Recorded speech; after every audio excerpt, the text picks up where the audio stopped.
ہر ملک میں مختلف علامات یا اشیاء کو قومی درجہ دیا جاتا ہے۔ ہمارے پیارے ملک پاکستان میں بھی چند علامات اور اشیاء کو قومی درجہ دیا گیا ہے۔ پاکستان کی قومی زبان اردو ہے۔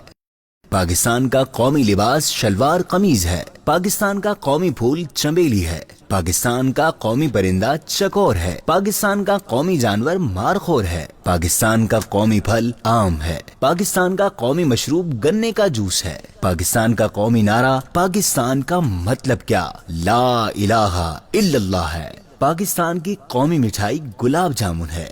پاکستان کی قومی فصل گنا اور گندم ہے۔ پاکستان کا قومی نشان ہلال ستارہ ہے۔ پاکستان کا قومی نصب العین ایمان، اتحاد، تنظیم ہے۔ پاکستان کا قومی ترانہ پاک سرزمین ہے۔ پاک سرزمین شادمان۔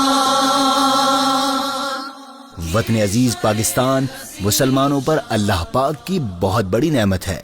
14 اگست 1947 27 رمضان المبارک کو یہ وجود میں آیا۔ اس کا دستور اللہ پاک کی آخری کتاب قرآن مجید ہے۔ اس کی آزادی کا مقصد ایک ایسی اسلامی فلاحی ریاست کا حصول تھا جہاں مسلمانان بر صغیر بنا کسی خوف و خطر کے اسلامی تعلیمات کے مطابق زندگی گزار سکیں۔ لہٰذا اسلامی